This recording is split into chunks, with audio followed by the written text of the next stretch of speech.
Good morning, my dear students. Welcome to another class. The topic for today is disagreement listening exercise. The objective is to develop listening skill, right? But first of all, I want you to remember what did we learn the last week? Very good. We learned about present perfect, right? And what do you know what is the use of present perfect? Very good. We use present perfect in order to show life experiences, things that started in the past and continue to the present and so on, right? And what is auxiliary for the present perfect? Very good. We have or has. Remember that we have to use has for he, she, and it, right? Okay. Do you know what a disagreement is? And do you know what an argument is? Can you see these pictures? Here we have a disagreement and here we have an argument, right? A disagreement is when you don't show or share the same opinion of other, right? And an argument is when you show that disagreement with words, right? Disagreement es cuando usted no tiene la misma opinión que la otra persona no comparte la misma idea, right?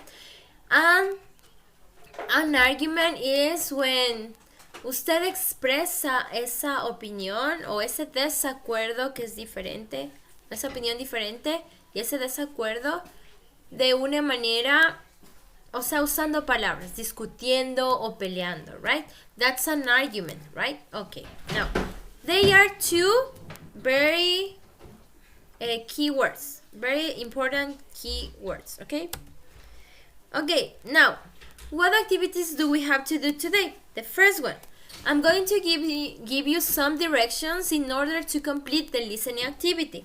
And the second one, we are going to socialize 5 questions from the question bank for the 4th term evaluation, right? Ok, a ver chicos, la primera actividad que vamos a hacer es el ejercicio del listening, ¿sí? Les voy a dar algunas instrucciones, algunas direcciones para que ustedes puedan desarrollarlo de la mejor manera, ¿ok? Ese va a ser su deber. Van a completar conmigo ejercicio 1 y 2 y ejercicio 3 y 4 van a hacerlo ustedes. Le toman una fotito y suben al Classroom, ¿right? El segundo deber es... Voy a socializar 5 preguntas del cuestionario del cuarto parcial, de la evaluación del cuarto parcial, ¿sí? Y ustedes tienen que pasar estas preguntas en el cuaderno. Voy a socializar 5 preguntas cada día, ¿sí? Para que ustedes al final de la semana tengan las 25 preguntas del cuestionario. No se olviden que son 25 preguntas visibles, las que les voy a mostrar, y 25 ocultas, ¿sí? Okay, now, let's continue. Please, I need you to bring your book and open your book in page number 45. And Mr. Altamirano, please, in page number 105, right? Okay. I need you to bring a pencil also and an eraser, maybe. Maybe you're going to use that, okay? Now, the listening. Please, when you listen, pay attention to keywords. What are keywords? I have already given you 2 keywords. Ya les di 2 palabras claves. Disagreement and argument, right? You know. And please listen the intonation and try to understand the general idea, right? Please don't try to listen every word, right? That's the hardest way to do a listening exercise. Por favor, chicos, no trates de traducir cada palabra, solamente palabras claves, ¿sí? Y traten de entender la idea general, no cada palabra, ¿sí? La idea general del listen, ¿ok? Ok, exercise number 1. Which issues cause most disagreements between teens and parents? Which of these issues cause most disagreement between you and your parents? Maybe homework, Do you have arguments for your appearance maybe? Or do you have arguments for your friends? For the housework? You know what is the housework? The housework is when you do some activities at home. For example, wash the dishes, set the table, make the bed, right? Clean up the house, right? They are housework. Going out, of course, when you go out with your friends maybe, or to a party, okay? Or television.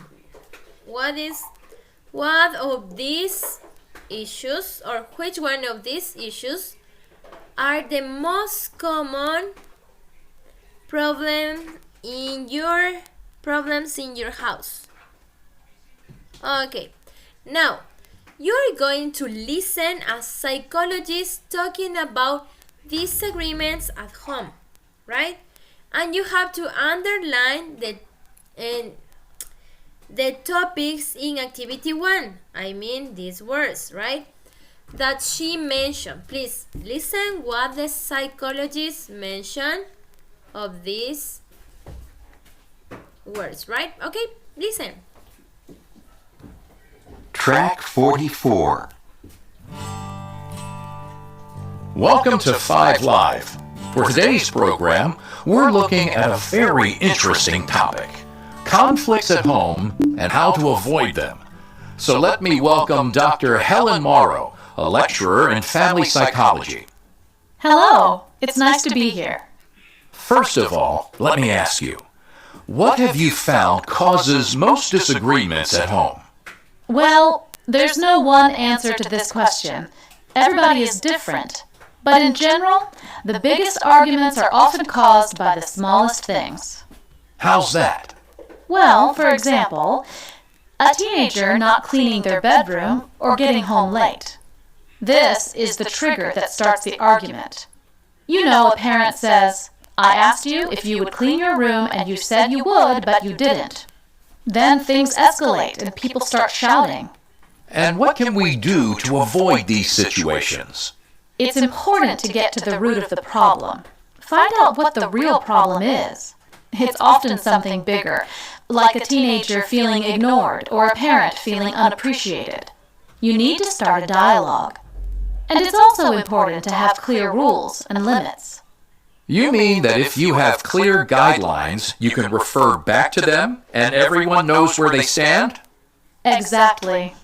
A lot of disagreements are caused by misunderstandings. That's certainly true. I asked my daughter if she had done her homework, and she told me not to worry. Then when I asked her later if she'd finished, she got really angry with me. Well, yes, you need to be careful how you say things. For example, instead of telling someone not to get home late, ask them what time they will arrive.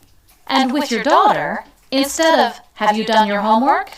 you could ask her when she has to hand it in, or if she will have time to finish it, or if you can help her.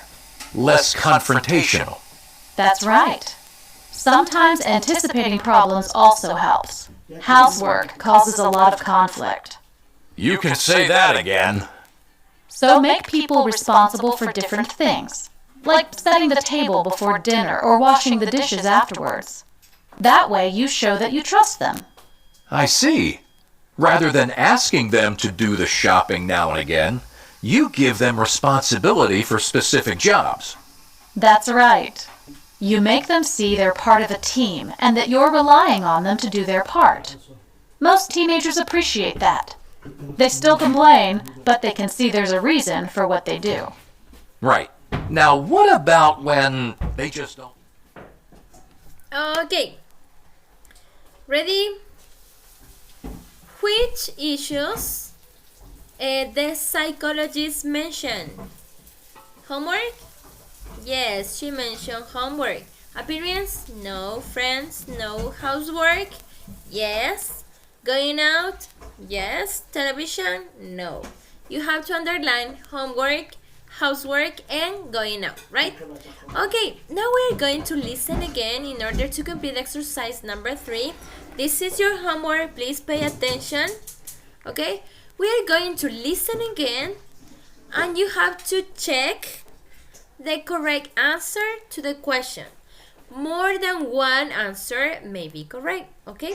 For example, in letter A, what are the three, in this part we're going to have three answers, main causes of disagreement at home? Which one?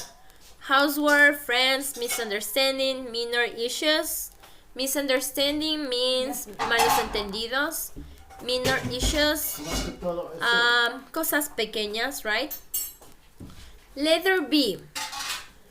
How does the doctor say parents can evitar arguments turning into the serious disagreements? Find out the root of the problem, encontrar la raíz del problema. Make strict rules and stick to them. Make the rules clear. Which of them? Remember, we can check more than one, okay? Why are clear guidelines important? You can refer to them when you need to. They make it easier to punish teens for not doing chores. Everyone knows that they have to do around the house. They can be posted on the wall. Which one? Letter D. What does Dr. Morrow say most teenagers appreciate? 1. Feeling they are part of the team. Being relied on to help. Being allowed to set their own rules. Right? Okay. Now, in exercise number 4, you have to write the answers of these two questions in a piece of paper, a memo tick, a post-it, or a sticky notes, whatever you have in your houses, right? Okay, what are the questions? Dr. Morrow say assigning specific chores to teens shows that parents trust them. Do you agree? Why and why not? Letter B. Which of these issues discussed causes the most disagreement in your home? Homework, housework, friends, your appearance. You know, you have a list of this, right? You can choose from this list one of the most common thing that causes disagreement in your house or home, right? Okay, now we're going to socialize the question bank, okay? And the first part we are going to talk about relative clauses. Do you remember relative clauses and relative pronoun? We have relative pronoun like that, who, whose, why, where, when, right? Okay. For example, here we have I dropped a glass. The glass was new. What do we have in common in these both sentences? Very good, the glass. The glass is an object or a person? Of course, it's an object. What do we have to use? Who or that? Excellent, we have to use that. Then we have the answer. I dropped a glass that was new, right? Okay, the second. I sent an email to my brother. My brother lives in Australia. What do we have in common? We have my brother, right? My brother is a person or a thing? Very good, it's a person. Which relative pronoun do we use? Who or that? Excellent, we use who, right? I sent an email to my brother who lives in Australia, right? Okay, now, she loves books. The books have happy endings, right? What do we have in common? Books, right? Books are objects or people? Very good. They are objects, right? Then we're going to use who or that. Excellent. We have to use that. Okay? She loves books that have happy endings, right? Number 4. She worked for a man. The man used to be an athlete. What do we have in common? The man is a person or an object. Of course, it's a person. We are going to use who, right? He worked for a man who used to be an athlete, right? Okay, number 5. The customer liked the waitress. The waitress was very friendly. What do we have in common? The waitress. The waitress is a person or is an object? Very good. It's a person. We are going to use who, right? The customer liked the waitress who was very friendly. Okay? Okay, my dear students, that's it for today. Don't forget to do the homework, the listening activity, take the picture, upload to the classroom, and pass or copy the question bank in your notebook, right? Okay, see you tomorrow. Bye.